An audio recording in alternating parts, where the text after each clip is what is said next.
எந்த நேரத்திலும் அமெரிக்க இஸ்ரேலிய தாக்குதல்கள் மீண்டும் ஆரம்பிக்கப்படலாம், எந்த நேரத்திலும் ஈரான் மீதான யுத்தத்தை இரு நாடுகளும் தொடங்கலாம் என்பதுதான் அவர்கள் விடுத்திருக்கக்கூடிய அறிவிப்பினுடைய மிக முக்கியமான சாராம்சமாக இருக்கிறது. காரணம் என்னன்னு கேட்டா, சரணடைவதை பற்றி சிந்திக்கவே இல்லை. அது சாத்தியமற்ற ஒரு அமெரிக்காவின் கோரிக்கை. ஏன்னா யுத்தம் பண்ணி ஈரானை தோக்கடிச்சிட்டோம்னு சொல்ல முடியல. அதனால நீங்களா வந்து நாங்க தோத்துட்டோம்னு சொல்லிக்கிறீங்க என்றாவது சொல்லி பார்க்கிறார்கள்.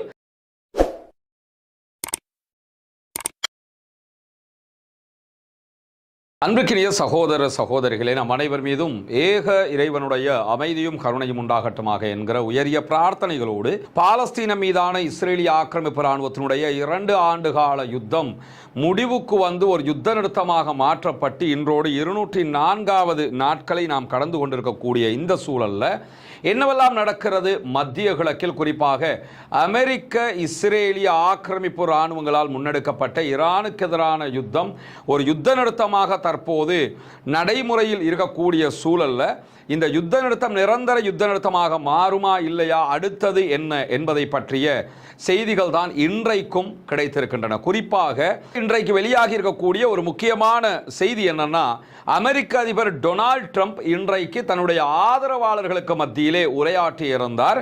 அதிலே தங்களுடைய கப்பல் படையின் நடவடிக்கைகள் மத்திய கிழக்கிலே எப்படி இருக்கிறது என்பது தொடர்பான செய்திகளை அவர் சொல்லி இருந்தார்.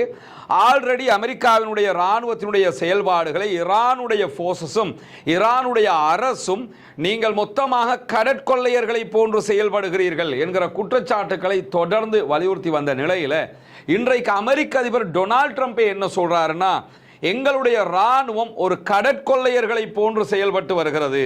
கப்பல்களில் ஏறுறாங்க, கப்பலை கைப்பற்றுதாங்க, கப்பலுக்குள்ளே இருக்கக்கூடிய பொருட்களும் எண்ணெய் வளமும் எங்களுக்கு கிடைக்கிறது, எனவே அது எங்களுக்கு லாபகரமானதாக அமைகிறது என்று சொல்லி இவர் ஒரு அமெரிக்க அதிபர் மாதிரி இல்லாம கடற்கொள்ளையர்களுடைய தலைவன் மாதிரி பேசியிருக்கக்கூடிய காட்சிகள் இன்றைக்கு வெளியாகி இருக்கிறது. சர்வதேச ஊடகங்கள்ல ஒரு கேலி பொருளாக மாறிக்கொண்டிருக்கிறார் அமெரிக்க அதிபர் டொனால்ட் ட்ரம்ப் என்கிற அளவுக்கு அவருடைய இந்த கருத்துக்களை பார்க்க முடியுமாக இருக்கிறது.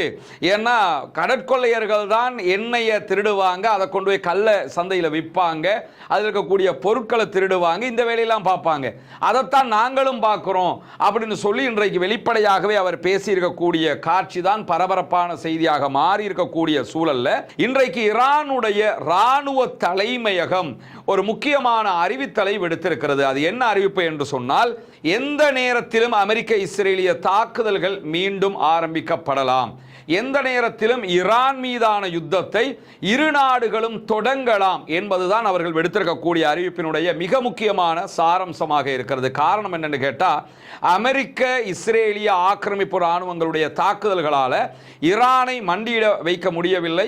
ஈரான் மீதான யுத்தத்தில் எந்த இலக்குகளையும் அவங்களால அடைய முடியாம போயிடுச்சு. குறிப்பாக ஈரானுடைய செறிவூட்டப்பட்ட யுரேனியத்தை கைப்பற்ற போறோம், டெல்டா போர்சஸை இறக்க போறோம்னு எல்லாம் சொன்னாங்க, அதை அவங்களால பண்ண முடியல. ஈரானுடைய ஆன்மீக தலைவர் ஆயத்துல்லா அலி காமனியை கொன்றார்கள். அதற்கு பகரமாக முஜ்தபா அலி காமனி தற்போது நியமிக்கப்பட்டு விட்டார். ஈரானில் யார் யாரையெல்லாம் இவங்க கொன்னாங்களோ அதற்கு பகரமானவர்கள் நியமிக்கப்பட்டு விட்டார்கள். ஆட்சியை அவர்களால் கவிழ்க்க முடியவில்லை. ஈரானுடைய ஆட்சி தக்க வைக்கப்பட்டு விட்டது. ஈரானுடைய IRGC என்று சொல்லக்கூடிய இஸ்லாமிய புரட்சிகர காவலர் பிரிவினர் தொடர்ந்து அமெரிக்காவுக்கு எதிரான சண்டைகளில் மும்முரமாக நின்று வருகிறார்கள். எல்லாவற்றையும் மீறி ஹோர்முஸ் ஜலசந்தியை மூடி இருக்கிறது ஈரான். இந்த மூடலை கூட மிக கவனமாக சரியாக வழி நடத்தி வருகிறது ஈரான். எனவேதான் மத்திய கிழக்கு நாடுகளுக்கு பிசினஸ் பண்ண முடியல, வெளிநாடுகள் எதுவும் மத்திய கிழக்கில் இருந்து பெட்ரோலை இறக்குமதி செய்ய முடியாத திண்டாட்டங்கள் இருக்கக்கூடிய சூழல்ல ஹொர்முஸை ஓபன் பண்ணணுமாக இருந்தால் பேச்சுவார்த்தைகள் வெற்றிகரமாக அமைய வேண்டும். பேச்சுவார்த்தைகளுக்குரிய புதிய ப்ரொபோசல் என்ன ஈரான் கொடுத்திருந்தாங்க, அந்த ப்ரொபோசலை அமெரிக்க அதிபர் டொனால்ட் ட்ரம்ப் மறுத்துட்டார், நாங்கள் ஏற்றுக்கிற முடியாதுன்னு சொல்லிட்டாரு. அதற்கான காரணமாக என்ன சொல்லப்படுதுன்னு கேட்டால், அந்த ப்ரொபோசல்ல எதிர் வருகிற நாட்களில் பேச்சுவார்த்தைக்கு நாங்கள் தயாராக இருக்கிறோம், ஹொர்முஸை திறக்கணுமா அதை பற்றியெல்லாம் பேசுவோம், ஆனால் எங்களுடைய ஏவுகணை பலத்தை பற்றியோ அல்லது எங்களுடைய அணு ஆயுத பலத்தை பற்றியோ நீ எந்த பேச்சுவார்த்தையும் தற்போதைக்கு வேணாம், ஒரு நீண்ட காலத்துக்கு பின்னாடி போட்டுருவோம், பிறகு நம்ம மெதுவாக பேசிக்கலாம் அப்படின்னு சொல்லி அவர்கள் ப்ரொபோசல்ல கொடுத்திருக்கிறதாகவும், அதனால் தான் அமெரிக்க அதிபர் அதை ஏற்க மறுத்திருக்கிறார் என்கிற செய்திகளும் வெளியாகி இருக்கக்கூடிய சூழல்ல தான் ஈரானுக்கும் அமெரிக்கா இஸ்ரேலிய ஆக்கிரமிப்பு ஆக்கிரமிப்பு இராணுவங்களுக்கும் இடையில மீண்டும் இதனால் ஒரு யுத்தம் ஏற்படுவதற்கான வாய்ப்பு இருக்கிறது என்கிற செய்திகள் இன்றைக்கு வெளியாகி இருக்கிறது. ஏன்னா ஈரானும் விட்டுக் கொடுக்க மாட்டேங்கிறாங்க, அமெரிக்காவும் விட்டுக் கொடுக்க மாட்டேங்கிறாங்க. ரெண்டு தரப்புமே ஒரே பிடியாக நிற்கிறார்கள். ஈரான் எப்படியுமே விட்டுக் கொடுக்க வேண்டிய அவசியம் கிடையாது. அமெரிக்காவும் இஸ்ரேலும் ஆக்கிரமிப்பு தாக்குதல்கள் நடத்தியதனால அவங்க தான் விட்டுக் கொடுக்க வேண்டும். ஆனால் அவர்கள் விட்டுக் கொடுப்பதற்கு தயாராக இல்லை. ஈரான் அதனால் தன்னுடைய இறையாண்மையை நாங்கள் பாதுகாத்துக் கொள்வோம், எங்களால் சண்டையிட முடியும் என்பதில் உறுதியாக இருக்கிறது. அமெரிக்க அதிபர் டொனால்ட் ட்ரம்பினுடைய ஐடியாவாகவே எது இருந்ததுன்னு கேட்டா, நீங்க ஹொர்முஸை மூடி இருக்கிறீங்க, நாங்களும் மாறி ஹொர்முஸை மூடுறோம், நாங்களும் மூடினதுக்கு பிறகு நீங்களும் மூடி வச்சிருக்கிறீங்க, எப்படி உங்களுக்கு பொருட்கள் வருதுன்னு பார்ப்போம். எனவே ஈரான் தாக்கு பிடிக்காது, ஈரானுக்கு பொருட்கள் தேவைப்படும், அதனால திரும்ப அவங்க தலை வணங்கிக்கிட்டு வருவாங்க என்றெல்லாம் நினைச்சாரு. அந்த நம்பிக்கை எல்லாமே தவிடுபடியாக்கப்பட்டு விட்டது. ஈரான் மசியவில்லை. ஈரானுக்கு அவர்களுடைய நிலப்பரப்பு வழியாக வேண்டிய பொருளை எல்லா நாட்டிலையும் வந்து எடுக்க முடியும்ங்கிறதுனால அதை நாங்க பார்த்துக்கிறோம், அது எங்க பிரச்சனை, உங்க பிரச்சனையை நீங்க பார்த்துக்கிறீங்கன்னு சொல்லிட்டு எந்த பேச்சுவார்த்தைக்கு முடியாது என்கிற நிலை தற்போது நடைமுறையில் இருக்கக்கூடிய காரணத்தினால ஈரான் யுத்தத்திற்கு தயாராகிறது. ஒவ்வொரு முறையும் நாங்க பல விட்டுக் கொடுப்புகளை செஞ்சிருக்கிறோம், ஆனால் அமெரிக்கா விட்டுக் கொடுப்புகளை செய்யவில்லை. அமெரிக்கா மீண்டும் மீண்டும் பேச்சுவார்த்தைகளுடைய கோரிக்கைகளை முறியடித்து தாக்குதல்களை தான் நடத்தி இருக்கிறது என்று சுட்டிக்காட்டக்கூடிய ஈரானுடைய அதிகாரிகள் மேலதிகமாக என்ன சொல்லியிருக்கிறாங்கன்னு கேட்டா, அமெரிக்கா முன்வைக்கக்கூடிய கோரிக்கைகள் பேச்சுவார்த்தைக்கான கோரிக்கைகளே இல்லை அப்படிங்கிறாங்க. ஏன்னா பேச்சுவார்த்தைன்னா அதுக்கேற்ற மாதிரி நெகிழ்வுத்தன்மையோட நீங்க வைக்கிறத நாங்க ஏத்துக்கிற மாதிரி இருக்கணும், நாங்க சொல்றதை நீங்க ஏத்துக்கிற மாதிரி இருக்கணும். ஆனா இங்க ரெண்டுமே கிடையாது. குறிப்பாக அமெரிக்கர்கள் ஈரான் சரணடைய வேண்டும் என்று எதிர்பார்க்கிறார்கள். நாங்கள் ஒருபோதும் சரணடைவதை பற்றி சிந்திக்கவே இல்லை. அது சாத்தியமற்ற ஒரு அமெரிக்காவின் கோரிக்கை. ஏன்னா யுத்தம் பண்ணி ஈரானை தோக்கடிச்சிட்டோம்னு சொல்ல முடியல. அதனால நீங்களா வந்து நாங்க தோத்துட்டோம்னு சொல்லிக்கிறீங்க என்றாவது சொல்லி பார்க்கிறார்கள். ஆனால் அதற்கும் ஈரான் மசிவதாக இல்லை. எனவே அடிப்படையில் ஒரு யுத்தம் நடப்பதற்கான வாய்ப்பு இருக்கிறது என்று ஈரானுடைய அனைத்து படைப்பிரிவுகளும் மீண்டும் தயார் நிலையில் வைக்கப்பட்டிருக்கிறது என்கிற செய்திகள் இன்றைக்கு வெளியாகி இருக்கக்கூடிய சூழல்ல தான் மேலதிகமாக ஈரான் இன்றைக்கு இன்னும் ஒரு விதிமுறையையும் ஹொர்முஸ் ஜலசந்திக்கு விதித்திருக்கிறது. என்னன்னா, பேச்சுவார்த்தைகள் நடந்து சமாதானமே வந்தாலும் ஹொர்முஸை நாங்க திறந்தாலும் அமெரிக்காவினுடைய ஆயுத கப்பல்கள் ஹொர்முஸில் பயணிக்க கூடாது. எண்ணெயை ஏற்றுமதி பண்ணுங்க, தேவையானதை இறக்குமதி பண்ணுங்க, அதெல்லாம் பண்ணிக்கலாம். அமெரிக்காவுடைய ராணுவ தளங்கள், அமெரிக்கன் பேஸ் இருக்குதா இல்லையா, இந்த பேஸுக்கு தேவையான ஆயுதங்களை கடல் வழியாக ஹொர்முஸ் வழியாக நீங்க கொண்டு போக கூடாது. நீ தரை வழியாக கொண்டு வந்துக்க, விமானத்தில் கொண்டு வந்துக்க, அது உன்னுடைய பிரச்சனை. ஆனால் கடல் வழியாக கொண்டு போக கூடாது என்கிற தடையையும் அவர்கள் இன்றைக்கு விதித்திருக்கக்கூடிய சூழல்ல தான் எரிபொருள் விலை உயர்வால அமெரிக்காவினுடைய மலிவு விலை விமான நிறுவனமாக அறியப்பட்டிருக்கக்கூடிய ஸ்பிரிட் ஏர்லைன்ஸ் இன்றைக்கு தன்னுடைய சேவையை முற்றுமுழுதாக நிறுத்துவதாக அறிவித்திருக்கிறது. நீங்க பார்க்கக்கூடிய இந்த காட்சி வந்து ஸ்பிரிட் விமான நிறுவனத்தினுடைய ஒரு விமானத்தினுடைய காட்சி. அமெரிக்காவில் செயல்படுகிற விமான நிறுவனங்கள்ல ரொம்ப மலிவான, மக்கள் நிறைய பயன்படுத்துகிற விமான நிறுவனம், 34 ஆண்டுகளாக செயல்பட்ட ஒரு விமான நிறுவனம். ஈரான் அமெரிக்க இஸ்ரேலிய வார் காரணமாக, பெட்ரோலுடைய விலை அதிகரிப்பு காரணமாக மற்ற நாடுகளில் தான் இந்த நிலை ஏற்பட்டதுன்னா, அமெரிக்காவினுடைய பிரபல மலிவு விலை விமான நிறுவனமாக இருக்கக்கூடிய ஸ்பிரிட்டே தற்போது திவாலாகி இருக்கிறது. 2 முறை திவாலுக்கு விண்ணப்பிச்சிருக்கிறாங்க அமெரிக்காவிடத்தில். நாங்கள் திவாலாகிக்கிட்டு இருக்கிறோம், அரசாங்கமாவது காசு வந்து எங்களை காப்பாத்துங்கன்னு. அதற்கு அமெரிக்கா அரசாங்கம் எந்த விதமான ரெஸ்பான்ஸையும் பண்ணல. தாங்களே நஷ்டம் அடைந்து விட்டதாக, இனிமேல் விமான நிறுவனத்தை தொடர முடியாது, பெட்ரோல் விலை அதிகம், எங்களால் கண்ட்ரோல் பண்ண முடியாது என்று சொல்லி அவர்கள் தங்களுடைய விமான நிறுவன சேவைகளை நிறுத்துவதாக அறிவித்திருக்கிறார்கள். கிட்டத்தட்ட 17,000 பேருடைய தொழில் வாய்ப்புகள் மொத்தமாக நாசமாகி இருக்கிறது. அமெரிக்க அதிபர் டொனால்ட் ட்ரம்ப் செஞ்சதும் செஞ்சான், வச்சு செஞ்சுக்கிட்டு இருக்கிறாப்புல எல்லாரையுமே. எவ்வளவு பெரிய நஷ்டம் இதில் ஏற்பட்டிருக்குன்னு பாருங்க. ஆல்ரெடி இந்தியாவினுடைய பல விமான நிறுவனங்கள் எங்களால் முடியலைன்ட்டாங்க. அதே மாதிரி இப்போ அமெரிக்காவுடைய விமான நிறுவனங்களே இதை சொல்ல ஆரம்பிச்சிட்டாங்க.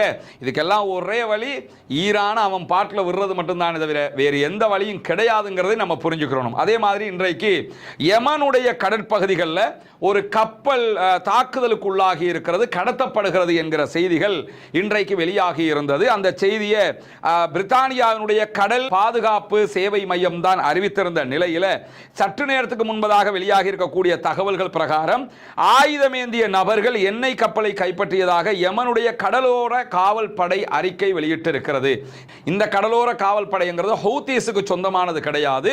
இது சவுதி ஆதரவு பெற்ற அரசாங்கத்துக்கு சொந்தமான கடலோர காவல் படையாக இருக்கு. அவங்க தான் இன்னைக்கு விடுத்திருக்கக்கூடிய அறிவிப்பில் என்ன சொல்றாங்கன்னா, அடையாளம் தெரியாத ஆயுதமேந்திய நபர்கள் எம்டி யுரேகா என்கிற பாரிய எண்ணெய் டேங்கர் மேலே ஏறி அந்த கப்பலை கடத்தி இருக்கிறார்கள். இந்த கப்பல் சோமாலிய கடல் பரப்புக்கு எடுத்து செல்லப்படுகிறது என்கிற செய்திகளும் சொல்லப்பட்டிருக்கிறது. இந்த இடத்துல நேற்றைய தினமே நம்ம சொல்லியிருந்தோம், சோமாலியா கடற்கொள்ளையர்கள் என்கிற அந்த தரப்பு களத்துக்கு வந்திருக்கிறாங்க. அவங்க இந்த கடல் கொள்ளையர்கள் கொள்ளையர்களும் இருக்கிறாங்க, இல்லைன்னு யாரும் மறுக்கல. ஆனால் சோமாலியாவுடைய ஃபோர்ஸஸே இந்த வேலையை பண்றாங்கிறத உலகத்துக்கு தெரியும். ஏன்னா அந்த நாட்டை பல பேரும் ஆக்கிரமிச்சிருக்கும் போது அந்த நாட்டை வழி நடத்தணும், அதுக்காக இந்த வேலையை பண்ணுவாங்க. இப்ப இந்த நடக்கக்கூடிய சம்பவங்களை பார்த்தீங்கன்னா, ஈரான் இந்த கப்பலையும் கடத்தல, அதே மாதிரி யமன்ல இருக்கக்கூடிய ஹவுதீஸ் ரெட் சீல எதையுமே கடத்தல. ஆனா சோமாலியாவை சேர்ந்தவர் இந்த வாரத்துக்குள்ள 5ஆவதாக கடத்தப்பட்டிருக்கக்கூடிய பாரிய கப்பலாக இருக்கிறது. எனவே இது அடுத்த தலையிடிய தற்போது தலைவனுக்கு கொடுக்க போகுதுங்கிறது மட்டும் மிக தெளிவாக தெரியக்கூடிய சூழல்ல இன்றைக்கு வெளியாகி இருக்கக்கூடிய இன்னும் ஒரு முக்கியமான செய்தி என்னன்னு கேட்டா, இஸ்ரேல்ல கிறிஸ்தவர்களுக்கு எதிரான தாக்குதல்கள் அதிகரித்து வருகிறது என்கிற செய்திகள் இன்றைக்கு வெளியாகி இருக்கிறது. இஸ்ரேலிய ஆக்கிரமிப்பு ராணுவமும் அங்கிருக்கக்கூடிய ஜியோனிஸ்டுகளும் யூதர்களும் தொடர்ந்து இஸ்லாமிய அப்பாவிகள் மீது தாக்குதல்களை நடத்துவது நமக்கெல்லாம் தெரியும். இப்பொழுது கிறிஸ்தவ கன்னியாஸ்திரி ஒருவரை நேற்றைய தினம் அவர்கள் கடுமையாக தாக்கி கீழே போட்டு மிதிச்சு அவதிகள் எல்லாத்தையுமே கொடுத்து, இப்படியும் ஒரு மனித மிருகங்கள் நடக்குமா என்று சொல்லுகிற அளவுக்கு அந்த கிறிஸ்தவ கன்னியாஸ்திரி சகோதரி ரொம்ப அவதிப்படுகிற அளவுக்கு நிலைமை மாறி இருந்தது. வீடியோக்கள் எல்லாம் கூட வெளியாக இருந்த நிலையில் இன்றைக்கு பிரான்ஸ் இதற்கு கடுமையான கண்டனம் தெரிவித்திருக்கிறது. புனித பூமியிலேயே காலாகாலமாக கிறிஸ்தவர்களுக்கு இப்படியான அழிவுகளை நீங்கள் செய்து வருகிறீர்கள், அதை ஏற்றுக்கொள்ள மாட்டோம் என்று சொல்லி இருக்கிறார்கள். இப்பதான் பிரான்சுக்கு கொஞ்சம் கண்ணு திறக்குது, மற்ற நாடுகளுக்கு திறக்குது. ஏன்னா யூதர்கள் இந்த ஜியோனிஸ்டுகள் எப்படிப்பட்டவங்கிறத இனியாவது கிறிஸ்தவர்கள் புரிந்து கொள்வார்கள். உலகத்தில் இருக்க பல பொதுமக்கள் புரிந்து கொண்டு விட்டார்கள். இந்த கிறிஸ்தவ ஆட்சியாளர்கள் இருக்கிறாங்கல்ல, அவங்களுக்கு இனித்தான் புரியறதுக்கு நேரம் கிடைக்கும். காரணம் என்னன்னு கேட்டா, இப்ப அவங்க யாருங்கிறத வெளிப்படையாகவே காட்டிக்கிட்டு இருக்கிறாங்க. இதுதான் ஜியோனிஸ்டுகள், இதுதான் யூதர்கள் என்பதற்கு இந்த நிலையில தான் இஸ்ரேலிய ஆக்கிரமிப்பு ராணுவம் லெபனானுடைய பல பகுதிகள் மேல பல தாக்குதல்களை நடத்தி கொண்டிருக்கிற அதே நேரம் இன்றைக்கு லெபனானில் இருக்கக்கூடிய ஹெஸ்புல்லாக்கள் பீதா என்கிற பகுதிகளில் இஸ்ரேலிய ஆக்கிரமிப்பு ராணுவம் குழுமி இருந்த ஒரு வீட்டை நோக்கி தாக்குதல் நடத்தியதை ஆன் த ஸ்பாட் அந்த வீட்டுக்குள்ள இருந்த அத்தனை இஸ்ரேலிய ஆக்கிரமிப்பு ராணுவத்தை சேர்ந்தவர்களும் கொல்லப்பட்டிருக்கிறார்கள் என்கிற செய்திகள் வெளியாகி இருக்கிற அதே நேரம் நேற்று நம்ம சொன்ன மாதிரி ஹிஸ்புல்லாக்களுடைய புதிய வகை ட்ரோன் அட்டாக்கை இஸ்ரேலால கண்ட்ரோல் பண்ண முடியலை என்று சொல்லி இஸ்ரேலுடைய தொலைக்காட்சி விவாதங்கள்ல பல விற்பனர்களும் வந்து இஸ்ரேலுடைய தோல்வியை பற்றி தோலுரிக்கக்கூடிய நிலைகளும் தோற்றம் பெற்றிருக்கிறது. அந்த அளவுக்கு ஹிஸ்புல்லாக்கள் பதிலடி தாக்குதலை இஸ்ரேல் மேல தொடர்ந்து நடத்தி வரக்கூடிய சூழல்ல தான் ஜெர்மன் உள்ளிட்ட ஐரோப்பாவில் இருக்கக்கூடிய அமெரிக்காவினுடைய படைகளை திருப்பி எடுப்பதாக அமெரிக்க ஆக்கிரமிப்பு ராணுவம் இன்றைக்கு அறிவிப்பு விடுத்திருக்கிறது. நேற்றைய தினம் அவங்க விடுத்த முதல் கட்ட அறிவிப்புல ஜெர்மன்ல இருக்கக்கூடிய 5000 அமெரிக்க போர்சஸை நாங்க எடுக்கிறோம், ரிட்டர்ன் எடுக்கிறோம் என்று சொல்லி இருந்தாங்க. ஏன்னா ஐரோப்பிய ராணுவம் தனியாக ஐரோப்பாட்ட இருந்தாலும் ஐரோப்பிய நாடுகளுக்கு நாங்க எங்க போர்சஸை தர்றோம், நீங்க எங்களுக்கு பணம் கட்டுங்கன்றலாம் இந்த அரபு நாட்டுக்காரனை ஏமாத்தின மாதிரி அவங்களையும் பண்ணி வச்சிருக்கிறாங்க. இந்த ஈரானுக்கு எதிரான போர்ல அமெரிக்காவுக்கு ஆதரவாக ஐரோப்பிய நாடுகள் வரல, குறிப்பாக நேட்டோ வரல, அமெரிக்கா எதிர்பார்த்த எந்த நாடுமே வரல, ஜெர்மன் வரல, பிரித்தானியா வரல. அதனால இப்ப என்ன பண்றான்னு கேட்டா, உங்க நாட்டில் இருக்கக்கூடிய எங்க ராணுவத்தை நாங்க எடுக்கிறோம், ஜெர்மனுக்கு அழுத்தம் கொடுக்குறாங்க, ஜெர்மனுக்கு புதிய ஆயுதம் தர மாட்டோம்ங்கிறாங்க. பிரித்தானியாவுக்கு எதிராக பல நடவடிக்கைகளை அமெரிக்கா எடுக்குது. நீ என்னன்னாலும் எடுத்துக்க, ஹொர்முஸ்ல சண்டை பிடிக்கிறதுக்கு நாங்க வர மாட்டோம், ஏன்னா ஆல்ரெடி அடி வாங்கிக்கிட்டு இருக்கிறோம், ஈரான்காரன் எக்ஸ்ட்ரா வந்து அடி வாங்க விரும்பல அப்படின்னு சொல்லி கையை கழுவிட்டாங்க ஐரோப்பிய நாடுகள். அந்த நிலையில தான் ஜெர்மன்ல இருக்கக்கூடிய 5000 படையை அவங்க ரிட்டர்ன் எடுக்கிறதாக அறிவிச்சிருக்கும் போது ஜெர்மனுடைய அதிபர் மிக தெளிவாக என்ன அறிவிச்சிருக்கிறார்னு கேட்டா, ஜெர்மன் சுயாதீனமாக இருக்கக்கூடிய ஒரு நாடு, நாங்கள் எங்களுடைய நட்பு நாடுகளாக இருக்கக்கூடிய பிரித்தானியா, பிரான்ஸ், போலந்து, இத்தாலி உள்ளிட்ட நாடுகளோடு நெருக்கமாக செயல்படுவோம், நேட்டோவோடு இணைஞ்சு செயல்படுவோம் அப்படின்னு சொல்லி தெளிவாகவே அவர் அறிவிச்சிருக்கிறார். எனவே அமெரிக்க அதிபர் டொனால்ட் ட்ரம்பினுடைய பம்மாத்துகள் இனியும் எடுபடுவதற்கான வாய்ப்புகள் இல்லை.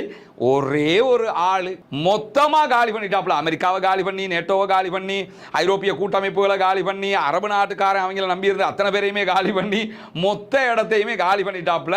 திட்ட தெளிவாக இது மற்றும் புரிந்திருக்கக்கூடிய சூழல்ல தான் ஈரான்ல இன்றைக்கும் மொசாதுக்கு உளவு பார்த்தார்கள் என்கிற குற்றச்சாட்டில் 2 பேர் மீது வழக்கு பதிவு செய்யப்பட்ட சாட்சிகளோடு நிரூபணம் செய்யப்பட்டதால் மரண தண்டனை விதிக்கப்பட்டிருக்கிறது. மரண தண்டனை நிறைவேற்றப்பட்டிருக்கிறது. நீங்க நிறைய சில ஊடகங்களை குறிப்பாக பார்க்கலாம், பிபிசி தமிழ் எல்லாம் பெரிய பெட்டக நிகழ்ச்சி எல்லாம் போட்டுக்கிட்டு இருக்கிறாங்கன்னா, ஈரான்ல அநியாயமாக கொள்ளுகிறார்கள். அநியாயமாக யாரை கொண்டாலும் அது குற்றம், அதில் எந்த மாற்று கருத்தும் கிடையாது. ஈரான் மரண தண்டனையை சட்டமாக வைத்திருக்கக்கூடிய ஒரு நாடு. உளவு வேலை பார்த்தவனுக்கு எல்லா நாடும் இதைத்தானே செய்யும். ஒரு நாட்டுக்குள்ள அந்த நாட்டுக்கு எதிராக இன்னொரு நாட்டுக்காக ஒருத்தன் வேலை பார்க்கிறான்னு சொல்லி சொன்னால் தேச துரோகமா இல்லையா? தேச துரோகம் செய்தால் அந்தந்த நாடு இந்த தண்டனையை தான் கொடுக்கும். ஆனால் இப்போ அமெரிக்க இஸ்ரேலிய நாடுகளுக்கும் அவங்களுக்கு வால் பிடிக்கக்கூடிய, அவங்களுக்கு கடைக்கு போகக்கூடிய இந்த பிபிசி மாதிரியான ஊடகங்களுக்கும் இருக்கக்கூடிய பிரச்சனை என்னன்னு கேட்டால், மொசாதுக்கு வேலை பார்க்க போய்த்தானே தொங்குறான். எனவே நம்மால் இல்லை, அவன் நம்மால் போடுறாங்களே. அப்போ உங்களுக்கு வேலை பார்த்தா அவனை எதுவும் பண்ணிடக்கூடாது. எந்த நாட்டுக்குள்ளனா நீங்கள் போவிய, வேலை பார்ப்பிய, அந்த நாட்டை நாசமாக்குவிய, சும்மா இருக்கணும். ஆனால் அதே ஈரான் வந்து இன்னொரு நாட்டுக்குள்ளே உளவு பார்த்துருந்தா என்ன பண்ணியிருப்பாங்க? எல்லா நாடும் செய்கிற வேலையை ஈரான் செய்திருக்கிறது. அதனால் நீங்கள் பெட்டக நிகழ்ச்சியில் என்ன நிகழ்ச்சி போட்டாலும் அவனுடைய வேலையை பண்ணத்தான் போகிறான் என்பதையும் புரிந்து கொள்ள வேண்டும். இன்றைக்கும் 2 பேருக்கு மரண தண்டனை நிறைவேற்றப்பட்டிருக்கக்கூடிய சூழலில் தான் இன்றைக்கும் 2 பேருக்கு மரண தண்டனை விதிக்கப்பட்டிருக்கக்கூடிய நிறைவேற்றப்பட்டிருக்கக்கூடிய சூழலில் தான் உலகெங்கும் இருக்கக்கூடிய தொழிலாளர்கள் அத்தனை பேருமே தொழிலாளர் தினத்திலும் ஈரானுக்கு எதிரான அமெரிக்காவினுடைய யுத்தத்தை எதிர்க்கிறார்கள் அப்படின்னு சொல்லி நியூயார்க்கினுடைய மேயர் ஜஹரான் மம்தானி நேற்றைய தினம் இடம்பெற்ற மே தின கூட்டத்திலே பேசி இருக்கிறார். ஜஹரான் மம்தானி நியூயார்க்கினுடைய 1வது முஸ்லிம் மேயர் என்று அறியப்படக்கூடியவர். அமெரிக்க அதிபர் டொனால்ட் ட்ரம்பினுடைய பலத்த எதிர்ப்பு பிரச்சாரத்தை மீறி ஆட்சியில் அமர்ந்திருக்கிறார். அவர் நேற்று பேசிய மே தின கூட்ட உரையில தான் அமெரிக்காவுக்கு எதிராக ஈரானுக்கு ஆதரவாக, ஈரானுக்கு எதிரான வார நிறுத்தணும் அப்படின்னு சொல்லி பேசியிருக்கிறார். உலகெங்கும் இருக்கக்கூடிய தொழிலாளர்கள் அத்தனை பேரும் இதே மனோநிலையில் தான் இருக்கிறார்கள் என்பதையும் ஜஹரான் மம்தானி சொல்லியிருக்கக்கூடிய செய்திகளும் இன்றைக்கு வெளியாக இருக்கிறது. பொறுத்திருந்து பார்ப்போம் என்னவெல்லாம் நடக்கிறது என்பதை. இன்றைக்கு வெளியாக இருக்கக்கூடிய முக்கிய செய்திகளுடைய தொகுப்பை தான் இந்த தொகுப்பிலும் நம்ம பார்த்திருக்கிறோம். தொடர்ந்து இணைந்திருங்கள். ரஸ்மின் மையசி நியூஸ் மற்றும் ரஸ்மின் டாக்ஸ் ஆகிய 2 சேனல்களோடு. ஆக்கிரமிப்புகள் ஓய வேண்டும், ஆக்கிரமிப்பாளர்கள் ஓய வேண்டும், ஆக்கிரமிப்பாளர்கள் ஓய்ந்து ஆக்கிரமிப்புகளும் ஓய்ந்து மத்திய கிழக்கும் முழு உலகம் அமைதிக்கு திரும்ப வேண்டும் என்கிற உயரிய பிரார்த்தனைகளோடு ஆக்கிரமிப்பாளர்களுக்கு எதிராக தொடர்ந்தும் ஜனநாயக ரீதியாக குரல் எழுப்புவோமாக. வாஹ்ரதா அல்ஹம்துலில்லாஹி ரப்பில் ஆலமீன்.